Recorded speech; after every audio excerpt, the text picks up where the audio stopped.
My name is Sheila Lamb, and I'm with the Virginia SBDC Network. For those of you that are not familiar with our organization, the Virginia Small Business Development Center is a partnership program between the U.S. Small Business Administration, George Mason University, and local host institutions throughout Virginia. With 26 locations across the Commonwealth, we provide training and technical assistance to small businesses and their local communities. Our one-on-one advising services are available at no charge. Today's webinar, Developing an Alcohol Wholesale Strategy, is presented by the Virginia SBDC Network. Save the date for our next craft beverage webinar happening March 19th at 11 a.m. We are recording today's presentation and it will be posted on our website, virginiasbdc.org. Due to the large number of participants, everyone's microphone is muted and the chat feature is turned off, but you can have your list your questions in the Q&A box, and we will handle those questions after the presentation. We have also enabled the live transcript function, which you can show or hide via your own meeting controls. And now it's my pleasure to introduce the Virginia SBDC Craft Beverage Assistance Program Manager, Chris Van Orden. Thank you so much, Sheila. Good morning, everyone, and thanks for joining us for this conversation about developing an alcohol wholesale strategy. My name is Chris Van Orden, and I'm the manager of the Craft Beverage Assistance Program at the Virginia Small Business Development Center at George Mason University.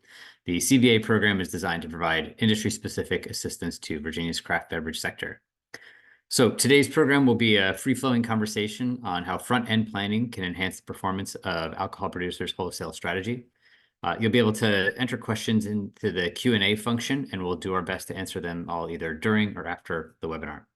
So I'm excited to welcome back today's speaker, Ben Lewellyn, founder of Full Count Analytics. After spending over a decade managing wholesale operations for growing production companies, Ben launched his own analytics firm where he helps companies make smarter decisions through the use of data. Welcome, Ben. Yeah, thanks so much, Chris and Sheila, for having me back. Yeah, we really appreciate you sharing your expertise with our audience here today. So today we're talking about wholesale strategy. So first things first, we're going to just set the terms. What exactly does the wholesale strategy do for a company? Yeah, and even like, what is it, right? I think that if you go to an airport, right, we can all learn a lot about strategy from the bookstore there. There's like 48 titles that'll have strategy in the name. And I, frankly, like I find that to be not that useful. And yet strategy isn't just jargon. And we also know that like in CPG and in BevAlc, we see a strategy for pricing, for our social media, for whatever, it's super granular too, right? And I think that it's helpful just to zoom out and say like, what are you trying to do? And then I think that informs like how it helps us. So my simple definition for strategy, it's just how you plan to win.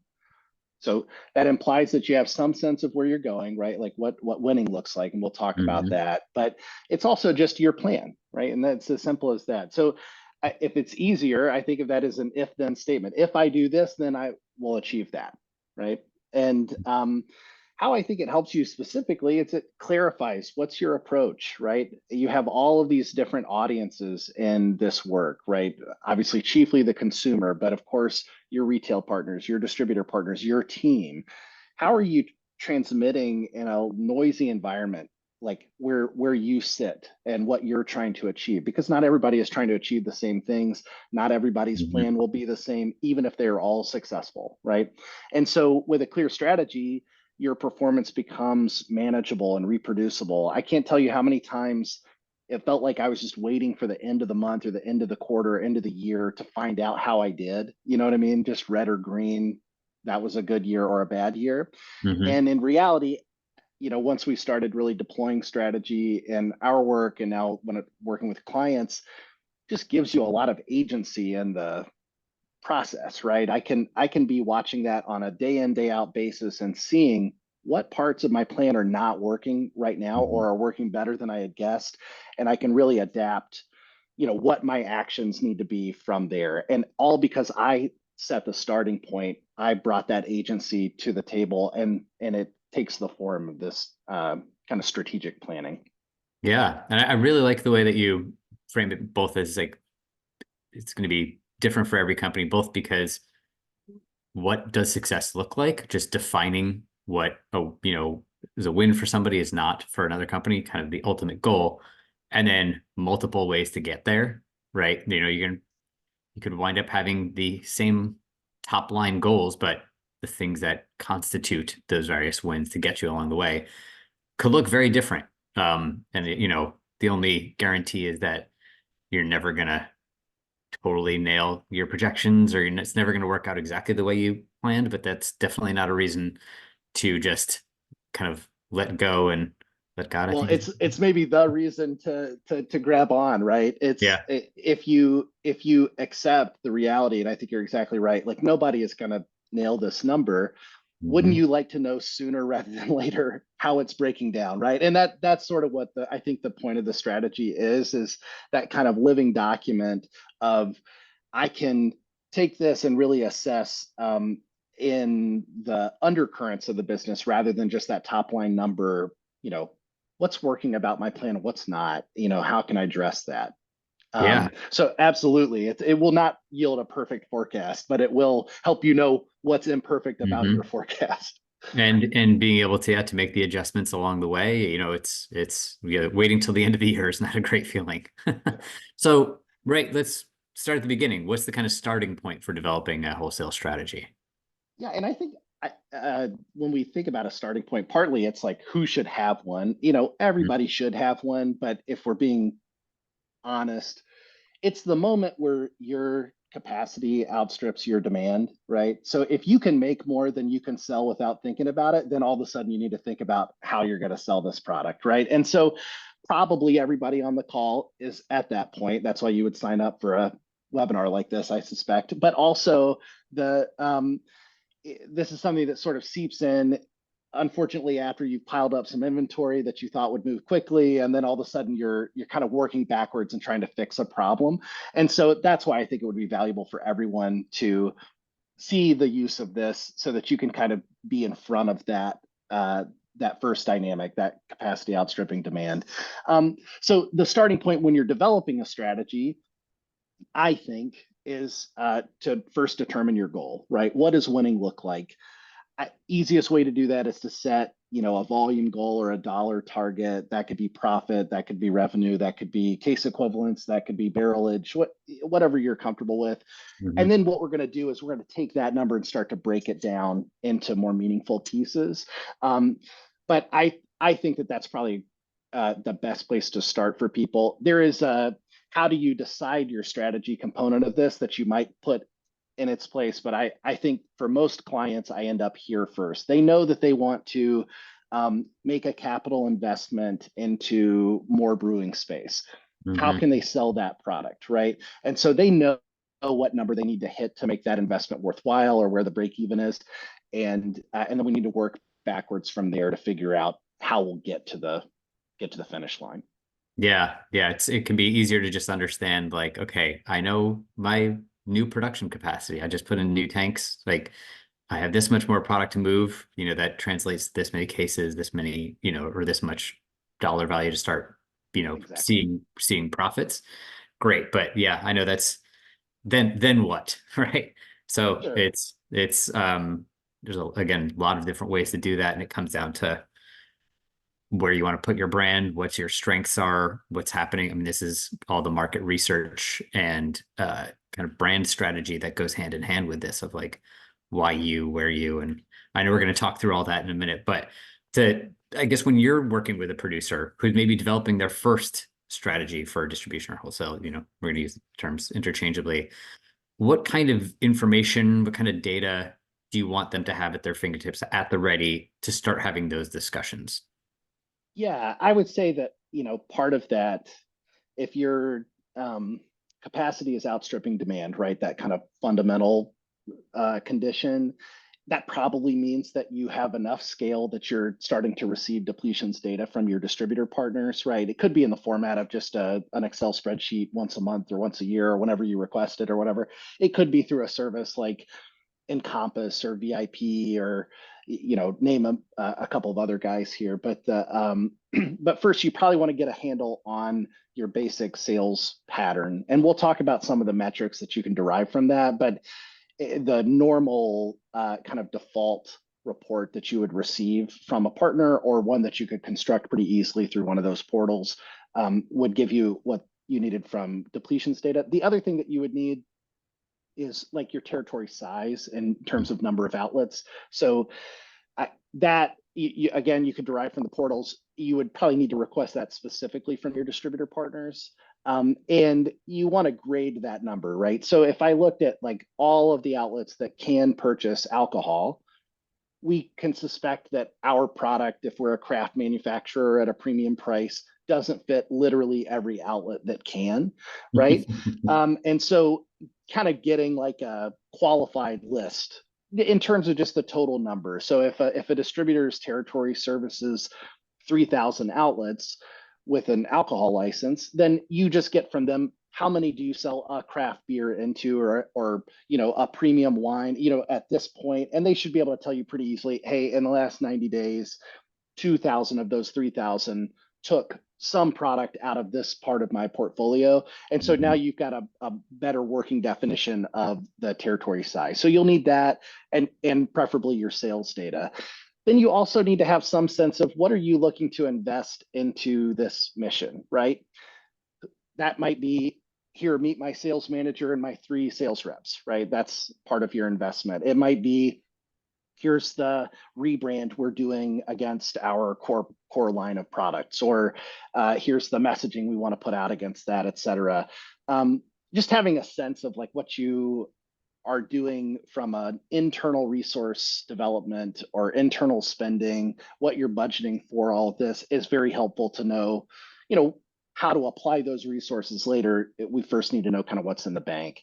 And then preferably having some sense of where you fit in the marketplace, right? So, I come from beer primarily, and so I'll use mostly beer scenarios here, or examples, but of course this applies to especially any Bev Alc brand. But having a sense, if we looked at the beer shelf, right, that we're talking about hundreds of options at the typical national retailer, and then in a specialty shop even more, right? So just give me a sense, either from scan data or from your own sense of where you fit in the marketplace. This is how I'm seen. This is how I think consumers think of me, et cetera. Just starting from that point, we can refine that messaging a lot, but like I'm coming from zero probably when I'm talking to somebody, and unless I competed against them, I don't have a great sense of where they fit. So just trying to figure out that, what's your niche, And I like, a lot of this is kind of know thyself, right? There's, right? Not every account is a potential account for you, for your brand, given what you're doing, your price point, that kind of thing, who your competitors are. You're not going to win every possible sale. And, same goes for budgets, right? Let's be upfront about how much you're willing to kind of put towards this, right? Being realistic about what it's going to take. If you have a small budget, then great. The ambitions and the sort of strategy have to match to the resources. And that goes for people too. So a lot of this, it sounds like in the beginning, is just forcing people to take a good hard look at themselves and say, okay, who are we? What are our capabilities? And then going from there. So let me remind myself in a few minutes to touch on that, because I had a client experience where we had to, once we had kind of derived the strategy, we returned to, okay, now let's rethink about how we're addressing the resources, and maybe a good illustration. So help remind me when we get to a few down here. Yeah, absolutely. Well, so, okay, let's say that you work with somebody, you've started to pull in just some of that fundamental data, right? Just doing that level setting. Where are we at? What kind of steps do you take people through to start building out a strategy?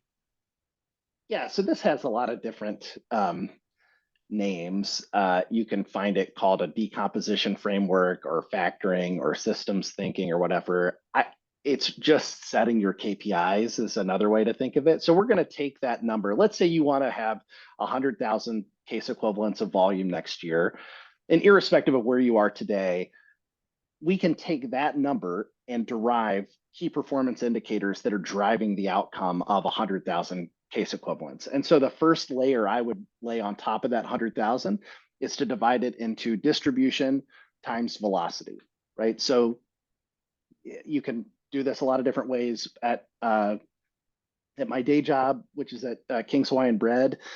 We do the same thing for $1 billion brand. The way we think of it is households buying times the number of times they purchase in a year, right? For brewers, I would typically be thinking of number of SKU placements times the case equivalents per placement in the course of a year. So if I have, 1,000 or let's say 10,000 placements and each of them buy 10 cases a year, then I've got my 100,000 case equivalents, right? I'm just making a simple multiplication equation for getting to my 100,000.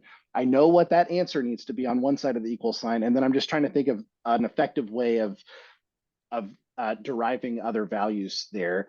Another way you could do it, though, so I if you were my client, we would always start there, right? But you might think like, I've got an on-premise and an off-premise business. And so it's a sum, right? 20,000 CEs in my on-premise business plus 80,000 CEs in my off-premise business equals the 100,000, right? So there are different ways of doing it, but my starting point is always distribution and velocity. And I learned this, 10 or 15 years ago from a speaker, not unlike this thing, at the Craft Brewers Conference from Bell's. He just explained how they thought about it. And man, Bell's hung the moon back then. I think they're still hanging the moon now. And it has served me well to kind of adopt this framework, and I've been using it ever since. Now, how granular your data is, if you were thinking, wow, it would be great to know how many consumer households I sell to and how many times they purchase, how does King's Hawaiian know that? Well, it's a budget much larger than my salary that goes into buying really granular data, right? Where they're surveying households and they come up with that. Not typically available to the vast majority of bev alc producers. And so it's more thinking about, what do I have? What's the granularity available to me? And then how do I deploy that? And that's where I would start with that. It's likely retailer rather than consumer for the group we're talking to. Yeah, I know it's the availability of data. I feel like there's always that asterisk. No matter what you say, it's like subject to the availability of data. You do your best you can. If you have a distributor, I think you have the availability of the data for free. You know what I mean? Yeah. It's in their margin, right? You should not have to pay extra necessarily. You can pay more to have it put into an easier to use format, et cetera. But the underlying data should be available to you to start to build a plan. And then, as you scale and you're enormous and you're spending real money on, scan panel, et cetera, then you can access these other things. I think that the point I want to illustrate is that even when you have the expensive data, you're still doing a decomp framework. You're still saying, well, I'm not gonna say I want to sell this many rolls. I'm going to say I want to serve this many households this many times. And that way I'm able to start seeing, where am I off track? I can check every single week, like last 52 weeks rolling, and see, is this number moving in the right direction? Is that number moving in the right direction?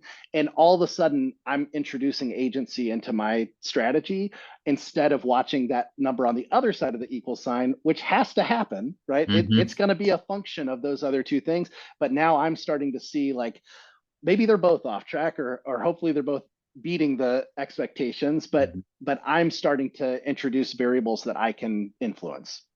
Yeah. And I think that's like when you start getting down to that level of the behavior of the consumer, right? Do we need more people buying, or do we need people buying more often? Right. Yeah, I feel like restaurants get this a lot because they're dealing directly with their customers. It's how many turns, are we talking check size? It can be a little bit theoretical, but even when you're getting the data from your distributor, you break it down to that level. So, right. Exactly. Yeah. So speaking of that, and kind of like the sort of depth that we're going here, how many layers down into the framework that you're kind of putting together here should a company go when developing a wholesale strategy? Yeah, and this is, I mean, it depends. I would just say the larger you are, the more you should enrich the framework, right? If my goal is to sell, 10,000 case equivalents rather than the 100,000, and I'm in a territory with 100,000 potential accounts, it's not that tricky, right? I can sell to a lot of places. I can sell very little to each one. You know, I would still come up with distribution times velocity, but it could be so, yeah, you could say like, I want to sell to you know, 5,000 places, 2 cases per, right? Like that's, if that's available to you, that's great. It's when you start to get into the like many tens of thousands of CEs that you need to at least introduce a second layer. And then I think what you'll find is that if you're in a situation where you're selling, let's say 1 million case equivalents, well, you might have a strategy at each one of your sort of like regional business managers, right? Who then have their own team. And so everybody needs to have a sense of, in my territory or with this distributor, this is the strategy for them, right? And that also kind of implies like, okay, we've been in business for a little while, and I might need to be correcting the behavior in this one market to look more like X. So might be useful here if let's just add a second layer. If we take that distribution times velocity, let's subdivide distribution. I've been talking about placements. So if we've got people on the call familiar with VIP, this will be called effective placements. I want to divide effective placements though. Let's take that into buying accounts or did buys in VIP language. So this is the number of outlets that have a license that are either 0 or 1. They're either buying or not buying your product.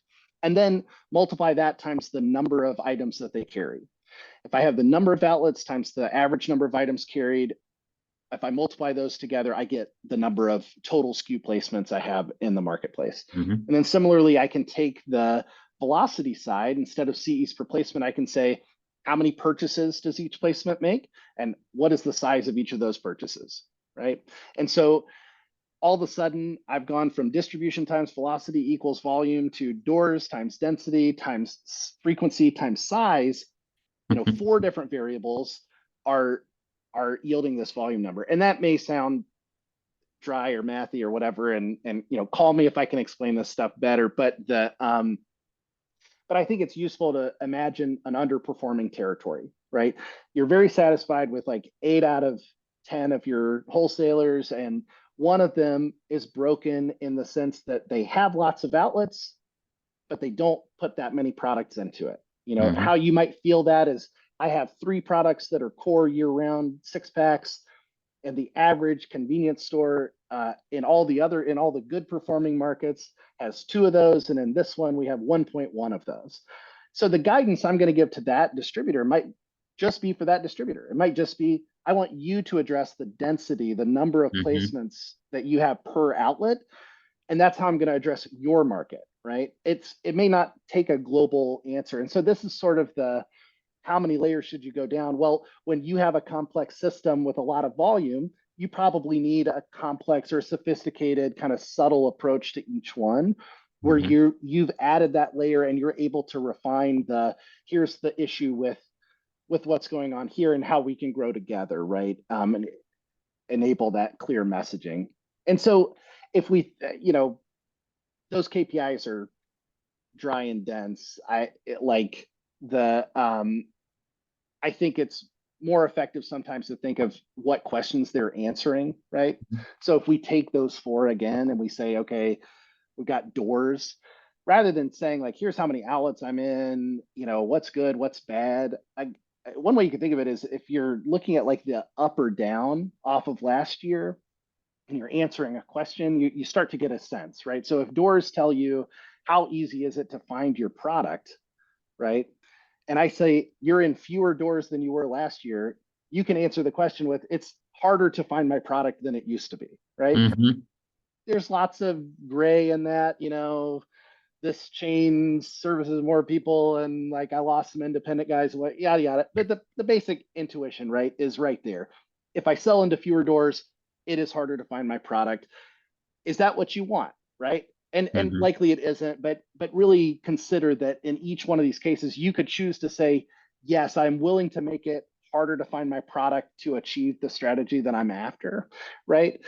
So if doors is how easy is it to find my product, then density, the number of SKUs per, is how many occasions can I win, right? And when you're thinking about like craft beer in particular, think of that an occasion, if you're not familiar with it, like one easy way to think of it is like your style book, right? Mm-hmm. If I only sell IPAs and a consumer comes in looking to buy a cider, I do not compete for their business. I cannot win that occasion because I don't offer a product like that. Mm-hmm. When I was at Good People when I was inside of a brewery doing this work, we launched value packs at some point because we recognized that no local brewers were competing for that occasion, and so Mm-hmm. all the products or all the sales were shifting to national players, even as the six-pack business had moved away.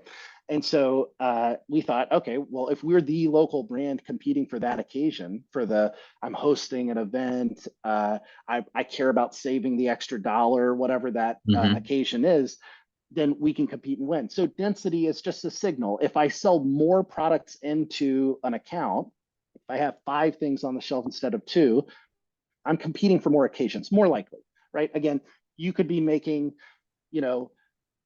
a single hop, all experimental Mm-hmm. single hop, 4 packs for $20 and not competing for multiple occasions. That's maybe a different conversation, but typically number of SKUs in the average outlet does tell you, hey, I'm able to compete for more.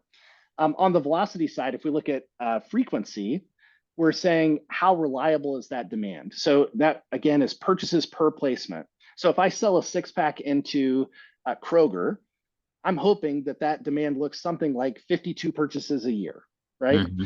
I hope that they're clearing out a case a week or whatever. Or maybe it's 26 purchases a year, but I'm hoping that it's a relatively high number like that.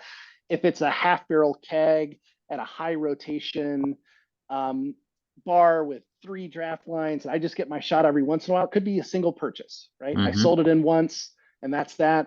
And again, how I imagine my product being sold is going to matter here, right? When I'm setting these goals. But that tells me about the reliability of the demand. If the consumer is not buying your product at the national account, then that purchases per placement is going to come down with it, right? Because Mm-hmm. that retailer purchase, again, back to this, like, you can learn a lot from the retailer data, from the depletions data you get from your wholesaler. That's a function of the fact that the retailers are really following the orders of the consumer. And so while the data's got some lag in it, it's telling you a lot, right? If you get low Mm-hmm. purchases per placement, that means people are not buying it that often in a permanent placement. The other thing is retail commitment. So that's the size of purchase. When Mm-hmm. at Good People, we had a double IPA called Snake Handler that we released in cans twice a year. And so what do you think my frequency was like? The reliability of that demand for that one SKU was very low. I expected retailers to buy once in the one period and once in the other period. Mm-hmm. So maybe I get 2 purchases per placement in a 52-week run. But I wanted them to stack 50 cases up in the front of the store and make a big thing out of it, right? So I Mm-hmm. wanted the retailer to believe that it would move. And so the size of the purchase would come through right there, right? And the same thing is true if you think about a draft placement, a 6-barrel keg versus a half-barrel keg. That's retailers showing you how confident they are. If they take the better deal per ounce, they're only doing it because they think they'll move all the ounces, right? Mm-hmm. The margin is not so much better that it's worth taking the risk otherwise.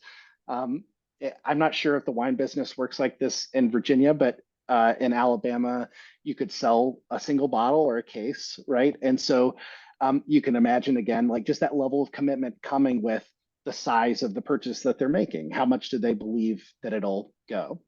So if we imagine a strategy in English, is Mm-hmm. it doors times density times frequency times size, right? But you probably somebody on this call thinks my brand should be sold to premium retailers who understand it, right? So bottle shops and high-end spots, right, that deal with heavy rotation. And that's what we're going to do. We're going to do limited releases that drop regularly. There'll be a couple dozen a year. Always something new from our retailer. That means high density, lots of individual SKUs that are placed, but a low door count, right? Mm-hmm. So I've defined my distribution metric with a strategy. I want to be in premium retailers, so just a few of them, and relatively speaking, and I want to have lots of products come through the door. Then how often do I want those products to be ordered? Well, it's probably like that snake handler thing, right? Where in this case, the brand imagines, I think you're only going to order it once. I think my frequency is going to be really low, but I hope the size is very large because we built this big following and we think that the average purchase will be whatever, 5 cases per. And so now I start to have a scoreboard that I can watch, right? And so if any of these pieces are coming off the rails, I can see exactly what's wrong. The number of retailers is right. They're bringing in all the right SKUs. They're only going to order it the one time, but they're only ordering 3 cases per. How do I get them to understand that it can move through 5? Or how do I get the consumers to get out there and buy that next 2 cases or whatever and give the retailers the confidence? And so I've isolated a portion of my strategy to something I need to affect change with. So I know that was a lot. I hope that that's not too mathy. Thanks for not going to sleep, Chris. That's great. I can't see anybody else on the call, but I think it's a great way to break it down, right? You know, if you're just looking at top line numbers, you're not getting there. You can't think in actionable terms. And even the sort of distribution by velocity. Okay, well, but how do I change that? But going down to that next level deep of saying, is it doors? Is it density? You know, like, is it frequency? Is it size? Right? Like, which is it? And I particularly like that in the instance that you chose. First of all, we're talking about a specific product, right? Not all of your products are exactly the same, and not all regions are going to be the same. But also, in this instance, we were talking about you had like low door count but high density, low frequency but high commitment. You can't. A strategy is not sliding all of the bars up. I am not a Dungeons and Dragons guy or anything like that, but I'm not sure if it's video games, but the idea of when you're like rolling a character, you have so many points to put places, and you can't say maxing everything out to 100, especially as a small guy. If you have money, of course, you can kind of great, but I think that, you know, this is not an industry where people have infinite resources. So, right? Like, well, what's I haven't met them yet. I can't wait to meet that guy, but yeah, I have not met him yet. If anybody does, please give me a call. But I think that's really great to say, like, hey, there are ways to win where you're not maximizing every one of these 4 variables. But then it comes down to developing the interventions, you know, coming up with a strategy to get to incentivize the behavior that you want on these different metrics. And you realize that a really limited, you know, higher priced product is maybe not going to be the best fit for the national chain retailer if it's supposed to be limited, if scarcity is part of the draw, right? That's a strategy. So I think that's exactly it. And you're precisely right. It's sure we all hope that one day we're running all 4 up and to the right, you know, kind of thing. And of course you could choose different, like a different second layer. Again, you could reintroduce like the channel mix or package versus draft, et cetera. So this is just an example with no concrete like client data, but I think that I think you're exactly right. Understanding that it's okay to make these choices in a way that sounds negative, right? You're really saying like, look, I'm going to be a treasure hunt kind of brand where somebody comes in this case, and I think I use this example because I think it's very familiar. We see this strategy out in the market, and I think a lot of people using it haven't derived the KPIs that they're communicating with that, but they do clearly have a strategy in mind. They're just not tracking it in a way that they're sure to achieve their volume or come very close to it. And so what will tend to happen is they're out there using the strategy and it works and works and works. And then all of a sudden it doesn't work the first time. You know, the CEs per purchase goes down, or, you know, somebody doesn't pick up this last new iteration of the cool new beer.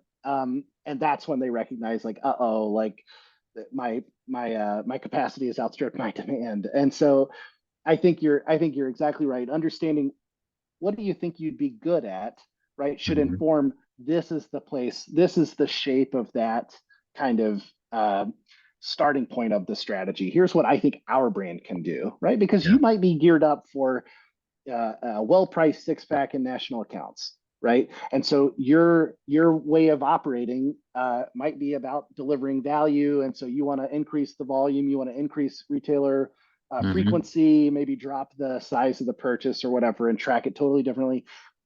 Both of those could yield 100,000 case brands, right? And I think that's the deal, is if you're just focused on the 100,000, you really lose a lot of the granularity that makes each brand distinct and its set of resources distinct, and it all washes out, right? And we're all just watching like this guy's close to the 100,000 or over it or under it or whatever. And I think it's all there for you. You can explore that and learn these things about your business and drive it. Yeah. And since we've touched on it a little bit, again, maybe this is a good time to circle back around to the earlier point that you made about resources.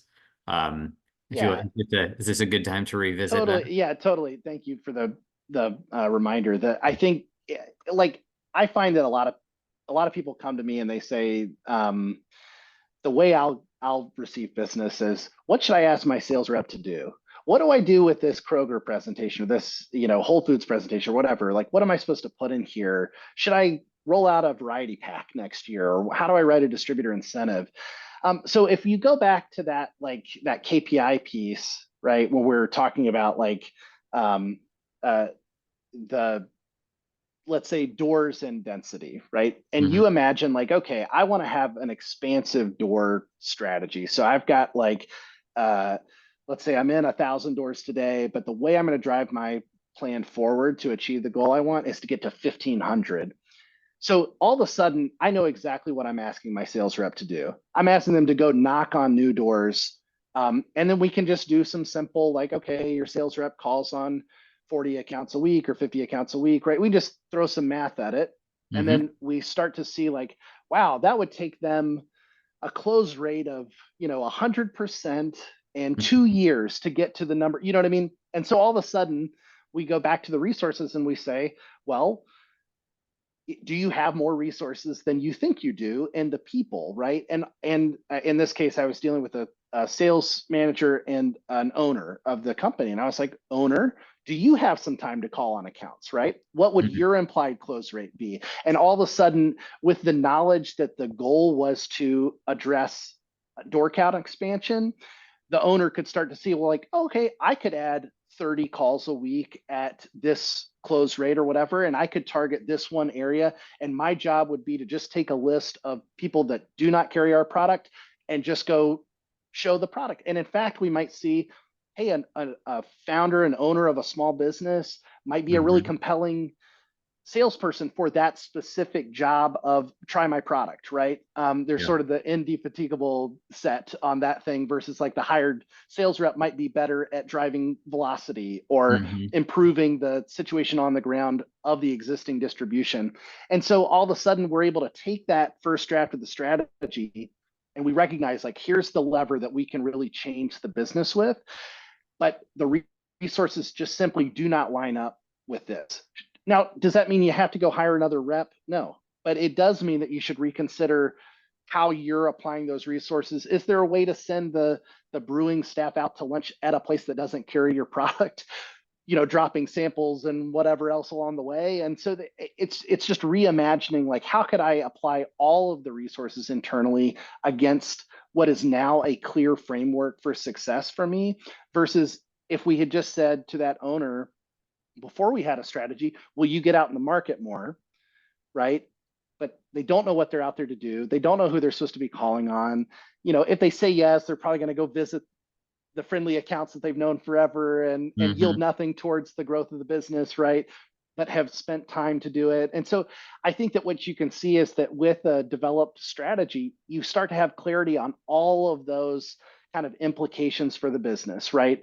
And you're able to return to some of those earlier points with like, resource allocation, et cetera. What should be in my ABP with my distributors? Well, what's your strategy? What is it that you're trying to change about the business there? And to the extent you have clarity on that, all of a sudden those slides get a lot easier to write.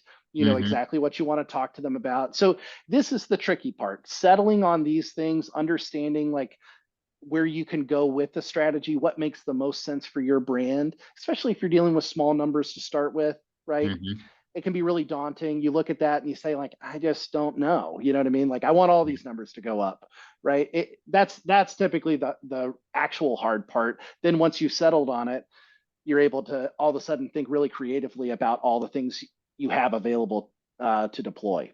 Yeah, and I really like the point about doing that. Should be done for everybody, right? Like, well, I want to move this many units. Like, well, show me what that looks like. The same goes for your deploying your resources. Like, okay, well, how long will it take my one part-time rep to go and Right. get this many new accounts? Like, well, if they're out there 25 hours a week, like it will take them 5 years. Like, Yeah, okay, right. well, like then maybe we need to think about, is that the lever we want to be pulling, or what other resources do we need to deploy? So factoring the resources as much human capital as much as anything else is really important. So that does bring me to another point about sort of the people side of developing a wholesale strategy, and specifically on like the front end developing the strategy. So who do you recommend that producers kind of involve in the process of developing the strategy? And how does it kind of coalesce if there's different voices at the table? I this is such a great question. I think that again, my experience is like I typically am being called by the person in charge of sales, right? And they'll say, here's all the problems with the business, or here's where I'm trying to change it. But really, this is the company's strategy deployed Mm-hmm. through one channel, right? And so you need the leadership across every department. If there are multiple owners who sort of take charge of different pieces of the business, they all need to be present, even if there's a big distaste for this end of things or Mm-hmm. whatever. It's really important. And so kind of singing from one hymn book. And I think that the way it's specifically important is that group needs to settle on what is the competitive advantage that you think you have, right? And there's kind of two ways to do that, outside in or inside out. So what do I think I'm good at? That's what we're going to go do. I think we're great at making limited IPAs that people love, and we're going to do this high rotation strategy that we've kind of described as our example brand. Or I think we can make this product at more efficiently than anybody else, and so we can deliver more of a value priced offering, get into more accounts, sell more frequently, become more permanent. And there's a bunch of other ways you can imagine it, but you need people who can think about the business in those terms. The other way you could look at it is, if you don't know what you're good at, what do you think the market's missing? Just like we were talking about with the value packs, we looked out into the world and we saw a trough filled with national brands, and we thought, man, nobody buys national brands. But if you went in to shop for a 12-pack, you never saw us. Mm-hmm. You only saw what was in that part of the store. So maybe that's a way that we could be good at that, or we could deliver a solution that we think a consumer needs. Mm-hmm. And so we make that our competitive advantage because nobody else was doing it, right, in our little local competitive set. And so trying to understand from that kind of core leadership group across every department, here's what we're good at, or here's what I noticed that's missing in the market. Let's chop it up and see if that's something that we could meet that need.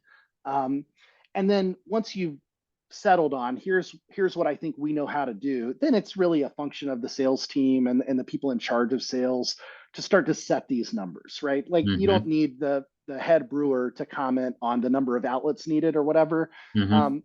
So once you start to get into the calculation, so to speak, of strategy rather than the formation on the plain English version, Mm-hmm. then I think you can leave the other groups out. But I think you're much better placed if the group that understands its competitive position aligns on that, and then that way when they show up to their job far away from the wholesale strategy, they are thinking, this is what we are trying to do as a group, Mm-hmm.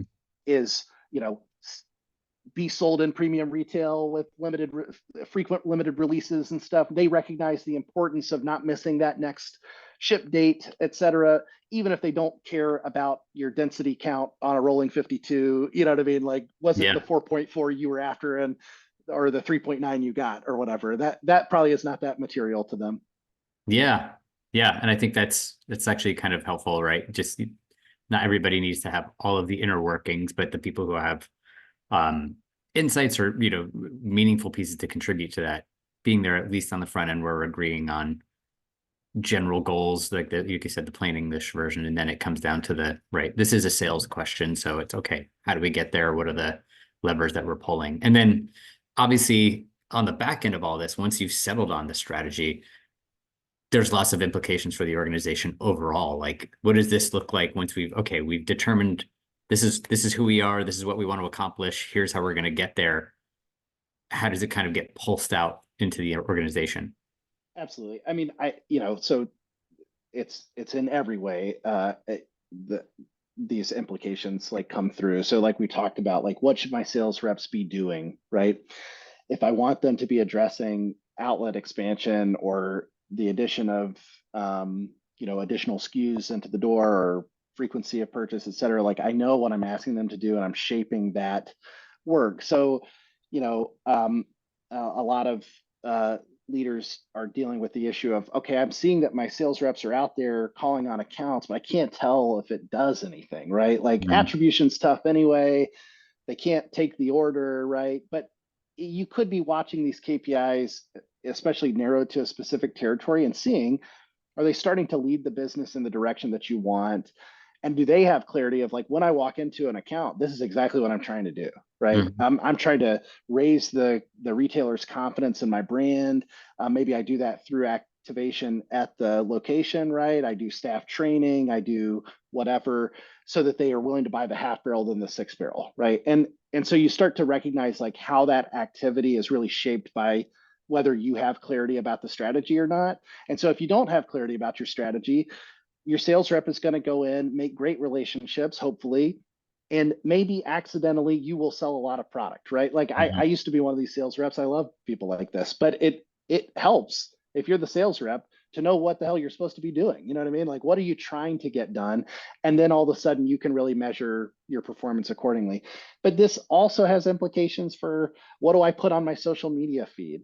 Well, if you're trying to say that you're the rare exceptional product, you need to be amping up the scarcity message, right? Like, today only, right? Please race to your retailer and buy as much as you can because it won't be available, right?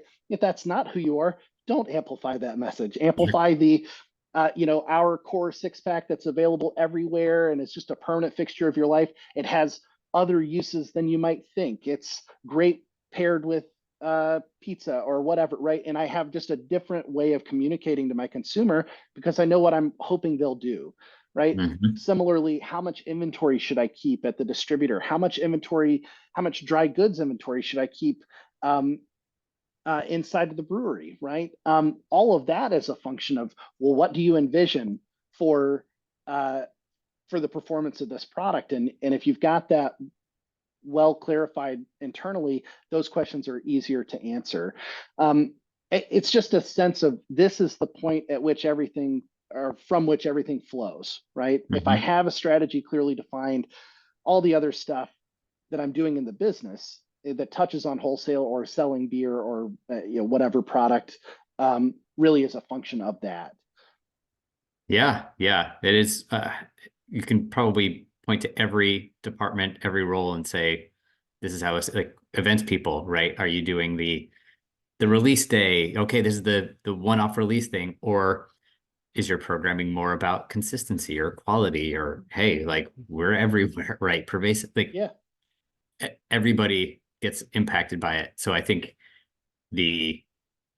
it's hard to overestimate how much this kind of interrelates to every, like you said, vendor relations and inventory management, all that stuff, So that's obviously all very, we've talked in a lot of like tactile things, which I think is really helpful, right? Just, these are concrete steps. We're talking doors, we're talking right cases, maybe a little bit more conceptual here. Who is the target audience for a wholesale strategy? Like, how should it be conveyed? Kind of like, right, the people, the intangible aspect, like, who is this for? Sure. I would say that everybody in the organization, from the most part-time tasting room employee up through the to your banker needs to understand what it is you're trying to do in that plain English text, right? And then everything else, like all of the details of the sort of the math and the KPIs that we talked about that are the meat and potatoes for the sales organization, they need to understand how to take that and translate that internal fact sheet into external messaging, right? Whether it's here's what I want to talk to my national account about in the big presentation I'm given, or here's what I talk about in the ABPs. I am bringing what will likely be a consistent strategic focus across lots of meetings, but I know here's the deal. I've got to land my next year innovation from my core book. That's the whole linchpin of my strategy is I got to get placements of this thing.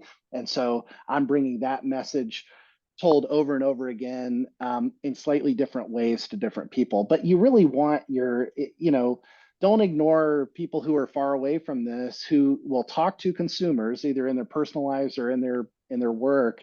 And they could be out there reinforcing the message that you want to put out that, try it now before it goes away is a message that everybody can wrap their heads around and help you tell. But if you don't tell them that's what you're trying to do, then how do they know what to say? How do they know to lead people to that outcome, right? And so I think it's very useful to get this in plain English, and then just everybody knows that's sort of our scripture around here. This is what we're trying to achieve. Yeah, I kind of seeing it from the other angle. I feel like that is a very easy way to lose the attention of partners, is to have two or more different people within the organization pushing in different directions, right? If somebody's saying, oh, we want to be, the everywhere brand, we're really focused on our core, or really focused on, getting those chain places, somebody else is saying, coming up with a different strategy. Well, then it feels muddied. Then it's, you're trying to do everything, which means you're trying to do nothing. Sure. It's the inconsistency is as bad as not having a strategy. Yeah, and I also think that's really exactly like right. I really like the point you made about, external to the organization, talking about bringing this to your banker. We at the SBDC talk a lot about capital providers, and right, if you have investors, right, they don't necessarily need to be clued into every last thing the company is doing or have a vote in things per se, but being able to convey to them, hey, this is what we're doing, this is why we're doing it. Here's the results that we expect or that we're striving for. That just makes it so much easier, because you never know if you have an investor who walks into the bar and they start chatting up just the sales rep who happens to be picking up samples. Okay, well, they better be on message, because you don't want the owner to get a very angry call when they find out that somebody's not really clear on what they should be doing. That's right. And this doesn't need to be a secret, right? This should be like broadcast from, you should treat every one of those as an opportunity for another person to know what you're trying to do, because you actually believe it'll work, right? And so if you're out there saying like who we are is a brand that blanks, you know what I mean? Why would you not want that on every t-shirt, on the, the back of everybody's eyelids, where they just understand like, this is what this brand does and where they fit in my life or in the community's life, et cetera. Yeah. The more you make it into a secret, the worse off you are, right? Because then, like you're saying, all of the many variations will show up in the application of different people's work, and they could all be doing a great job leading totally different breweries or brands in totally different directions, all under the same umbrella. Yeah. And I think this is like a really helpful time to distinguish between the strategy, which, hey, here's what we're doing, here's what we're hoping to achieve, and the tactics, right? Tactics, maybe you don't give away all of these kind of innovative things that you're doing, what you're actually, the steps you're taking to implement these things, but strategy, right? This is who you are. If people aren't clear on who that is, you're going to have a lot more problems than your competition getting a sense of hearing that you want to be selling, X number of cases in these types of outlets. That shouldn't be a secret. Right, exactly. You do not need to reveal your KPIs, but you absolutely, I mean, if you listen to the Boston Beer or Anheuser-Busch, earnings call, they're going to talk about their strategy, right? Mhm. It's a public record for your largest competitors. And so you should have no reticence about sharing that with others because, like we talked about, we can tell what your strategy is, you know, post facto as consumers in the marketplace, or Mhm. whether you have one, right? Like we can all tell that. And so I don't, I think that's exactly right. Looking at external audiences as uh, they should absolutely be the people you try to attract in to understand what you're trying to do. And you would never share, I'm trying to get to 100,000 case equivalents next year. You would just say, I'm trying to be this brand in the marketplace. And Mhm. I hope you agree. And I hope you'll give me feedback on how I could do that better. Right. Mhm. Then all of a sudden you've got a lot of partnership out in the world, free advice on that front. Yeah. Well, I know we're nearing the end of our time here. So before I let you go, obviously we've been talking about the development and some on the implementation of a strategy here, but this isn't just a, set it and forget it or once and you're done kind of thing. Right. It's a living document. You're constantly renewing this. Obviously, there's the annual cycles, but there's still like a constant refresh on this. So how do you advise companies, like, or when you're advising companies, how do you work with them to kind of tracking their progress and refining over time?